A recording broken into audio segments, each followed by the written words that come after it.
তো হ্যাঁ গাইস, তোমরা সব কেমন আছো? আশা করছি খুব ভালো আছো। আর একটা নতুন ভিডিও নিয়ে চলে এসেছি।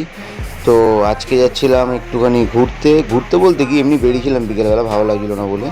তো তারপর যেটা ঘুরতে গিয়ে যেটা হলো আর কি, ট্রেনের সামনে আমরা গিয়ে দাঁড়িয়ে পড়লাম। ট্রেনটা যাচ্ছিলো আর ট্রেনের সামনেই আমরা দাঁড়িয়ে আছি, তারপর ওই পার হবো। তো এই যে আমি আর আমার একটা ভালো একটা বন্ধু ছিল, এই যে আকাশ, তো এর বান্ধবীর বাড়িতে যাচ্ছিলাম।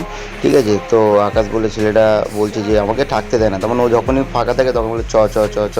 তো এই যে ব্যারাকপুর রোডে উঠে গেলাম। তো ব্যারাকপুর রোডে ওঠার পরে যেটা হয়, আমাদের গাড়িতে তেল থাকে না, তো তেলটাও ভরে নিলাম। তারপর এই যে আমরা যাচ্ছিলাম পলতাতে একটা ভালো ক্যাফে ছিল। তো ক্যাফেটাতে বলছে চলো যাই। তো ক্যাফেটার নামই হলো যাই ক্যাফে। তো আমরাও বললাম যে চলো যাই। তো যাওয়ার পরে ওখানকার মেনু কার্ডটা নিয়ে বসলাম। মেনু কার্ডটা নিয়ে বসার পরে তারপর ওখানকার অ্যাম্বিয়েন্সটা দেখলাম, খুবই ভালো ছিল। তো অ্যাম্বিয়েন্সটা দেখতে দেখতে তারপর ওখানকার নামটাও তোমাদেরকে দেখিয়ে দিচ্ছি, এই যে যাই ক্যাফে। তো আমার সাথে যে বন্ধুরা বসেছিল, ও বলছে যে তাড়াতাড়ি করে কখন যে খাবারটা আসবে। এই যে বসে আছে, মুখটা দেখেও খুব ভালো লাগছে। তারপর নিয়ে নিলাম দুটো চা, ও আর আমি খাচ্ছিলাম। মোটামুটি চাটা ছিল, কিন্তু খাবারটা অতটা আমার ভালো লাগেনি, কেন কিনা খাবারটা আমার সত্যি কথা বলতে অতটা ভালো লাগেনি। তো আমি অতটা বলে দিলাম যে ভালো লাগে না, কিন্তু এ বলছে আমি খেতে খেতে হাঁপিয়ে গেছি। তো আর কি বলবো, চলো টাটা বাই বাই।